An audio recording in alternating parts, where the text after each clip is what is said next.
Hi everyone, it's Sam, NFTstatistics, and this is your Proof Daily NFT Countdown. Continued things to talk about with DeGods, also some art drops. We have one coming from Snowfro and Jordan Lyle, and then we also have a Zeneca PFP, which is coming. He's been talking about it for a while, but we got a glimpse of the art. Let's dive right into it, starting off with a quick market overview. I put out a long-term kind of volume chart. This is about 6 months or a little bit more. You can see how much volumes have declined. Versus yesterday, we're down a small bit, up versus the weekend, if you really want to get into the details. But overall, this chart gives a pretty good sense of how volumes have trended. In terms of market share, is about 70% with Blur. There was a little while there where OpenSea was getting a little higher on the market share chart. That has since reversed. We're kind of back to about 70% Blur market share, which is where, I'd say kind of the average of where we have been. Large cap index was actually down pretty bad. DeGods just continued to be extremely weak. Also had some weak and pudgy penguins. Bored Ape Yacht Club kind of getting that floor price in the mid 28s as opposed to the 29. So a little bit of weakness there. And really nothing was up over the past 24 hours in the large cap index. In the mid cap index, though, we did have a rally in Sproto Gremlins. Sproto Gremlins just keeps on going. There's a meme coin associated with it that's been completely on fire. And I think there's kind of this dynamic right now where a lot of people making money on meme coins are putting that money into Milady, into Sproto Gremlins, into Remilio. And those are the projects that are really kind of bucking any bear market trend that we have seen. Here's the chart from Sproto Gremlins. I'd actually call that pretty damn parabolic. Pretty parabolic. Up about 4x since the beginning of August. So really just going in one direction. I think there are 3,300 of these, so a little bit lower supply. And also just people making money off those meme coins are dumping their money into a couple NFTs. Heavy metal also has been strong. A little bit of excitement around the Yuga gaming ecosystem. Has kind of funneled into heavy metals, showing a little bit of strength. And then I also wanted to touch on this DeGods chart, which just continues to go lower and lower, seeing the floor price around 4 ETH right now. One of the things that's interesting about this chart, though, is that after the FTX news, because, DeGods was on Solana, and Solana really got hit after FTX, after XTX basically went bankrupt. You can see that they have seen this kind of decline before in DeGods. So this is not a first for them. There have been a couple serious crashes in DeGods. So a little bit more familiar territory for this team than others. But let's have a look at what the data kind of says about DeGods right now. This chart looks at NFTs that have been dumped into bids for the first time ever. And this is a 7-day moving average or 7-day chart. What you can see is we have now surpassed the number of NFTs that were dumped into bids after Azuki. So DeGods has had more NFTs dumped into bid for the first time ever than Azuki did after the elementals drop, which led to kind of maximum FUD. One thing I would say is that going into this event, there hadn't been as many DeGods that had ever been dumped into bids. So there's a bit of a bigger pool that you could possibly work with, but still really just seeing a lot of holders selling here. And the other thing is Machi Big Brother. I mean, if you look at this chart, you can see that this is basically a chart. I don't have dates on there, but just shows how Machi's position has changed over time. And you can see whenever he's got to 20 or 30, kind of in the beginning, he would always dump. This is not a guy who likes to hold long positions, but his position has got longer and longer on DeGods. He's now up to something like 350. Just this morning, he was the biggest bidder on DeGods, so continuing to accumulate. There has been talk about Machi and Frank doing calls together. They were on a Spaces together, trying to figure out what to do with this position. The problem is that Machi is only a piece of the problem here. I mean, if you look at new NFTs dumped into bids for the first time, Machi owns 300 something, but there are hundreds others that are owned by other people. But I think the other issue is that people see Machi. They know that Machi is not the guy who's going to own hundreds of DeGods off into the sunset. That's just not the way that he has really held any of his positions over the past 6 months. So then other people start to sell just on the possibility that he might sell as well. And it's just kind of the negative reflexive thing that we've seen in so many projects until now. A lot of people have been talking about how there are so many loans on DeGods, and that loans have also been part of the problem. I did a little bit of research yesterday, kind of figured out how to track on Dune the number of NFTs that have been seized, that defaulted on loans. And that's what this blue line is on the lower right and what these blue bars are. And the red line there is NFTs dumped into bids for the first time. And what you can see is that, yes, there have been a lot of NFTs that have defaulted on loans. Over the past week, there have been 210, but that doesn't compare to the near 800 NFTs that have been dumped into bids for the first time. So I think while the loans are a little bit of an accelerant for the weakness, the real weakness has been holders, and longer term holders who are selling for the first time. Let's talk about art though. Talking about a couple art projects that did a little bit of volume. 3 did more than 20th of volume, a couple Gazer sales, a bunch of Vera Molnar sales.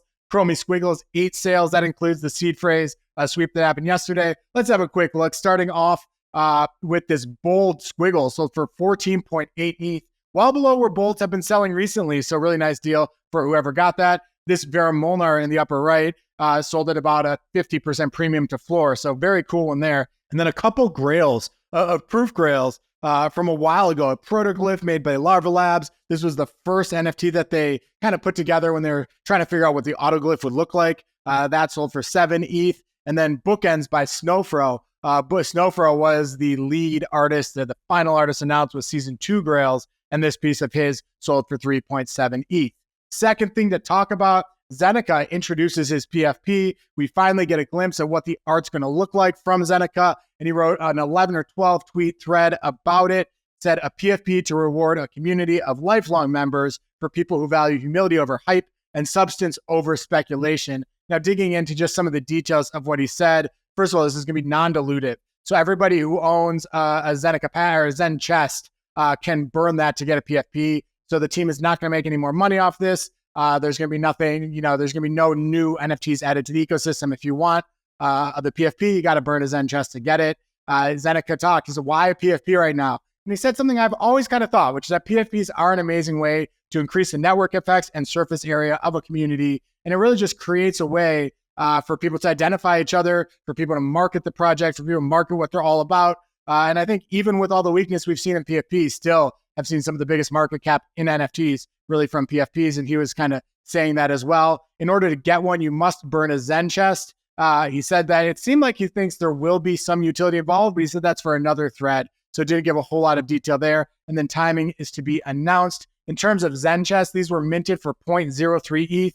The price did incredibly well, went up 20x in the very beginning. It's still trading around 0.15, 0.2 ETH. So if you do want to get one of these PFPs, I think the best way to do it is to buy a Zen chest, again, which is trading in the 0.15 to 0.2 ETH range. And here's a look at the art, just kind of pulling from the screenshot I shared there, kind of as a fun, mainly younger looking appeal, but also a couple of older guys. I like the pink hair. I'm putting the pink hair front left. So cool to see that. Third thing to talk about, Art and Craft, which is a drop that was announced by Snowfro. Of course, Snowfro is the founder of Artblocks, the artist behind the Chromie Squiggles. So whenever Snowfro does anything, people stop, people pay attention, people listen. And he's doing it with Jordan Lyle and the Prohibition art team. We've talked about Prohibition a fair bit on the show, and it's basically taking the Artblocks engine, but trying to make it more affordable, or trying to make generative art more affordable, less curated at some level, more available to more people, so more people can try generative art and get access to all sorts of different artists. Here is the tweet from Snowfro. Snowfro never does threads. He just does really long text blocks. He did that again, just kind of pulling out some of the things that I pulled from it. First is that this is what they call an inclusive edition generative art project. Inclusive edition is a new term, kind of a nice term for open edition. Now, what they said is that what makes it different is that there's no cap on supply, which is similar to an open edition, but there's also no cap on the time length. So normally with open editions, it's open for a week. Whereas here, they're just going to let people mint until it seems like it's lost momentum or everyone has got one, and then they're going to shut it. So they're not announcing how long it's going to be. The project's called Art and Craft, working with Jordan Lyle and the Prohibition team. It will be generative, so there's going to be a whole variety around size, colors, style, pattern, gradients, topography. I'll show you some in a second.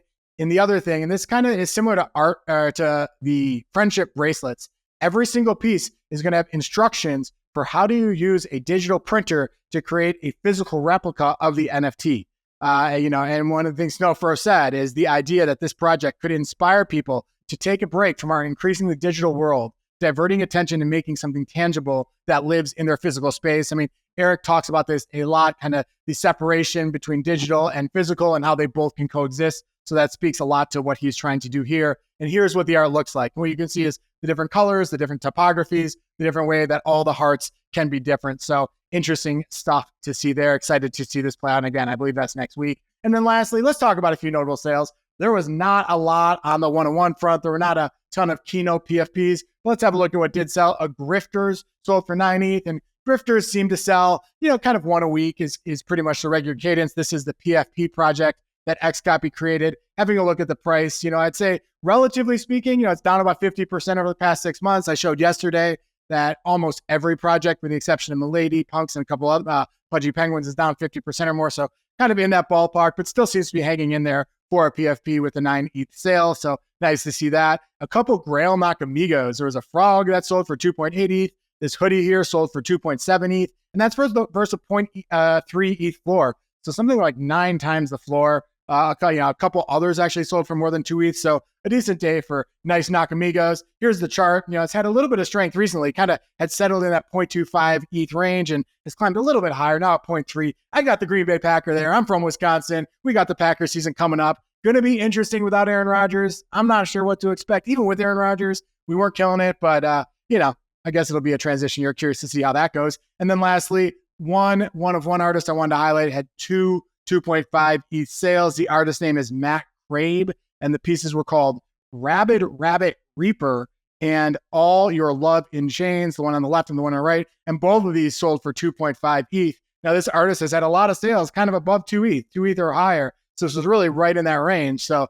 nice to see an artist who's maintaining kind of the higher end of the range for the sales they have had. Try to look him up. Try to learn a little bit more about this artist. He has a fair bit of a following on Instagram, and his personal bio there says, just another ice cube staring into the flames. And here is a picture of him, I believe at an art fair in that icon there. That is all from me today. I hope you enjoyed the show. If you did, give us a like. Tell us what you think in the comments. Subscribe to the channel as well as to our Telegram group. You can get the link below, and we'll be back tomorrow and just about every weekday with another show. Have a great day.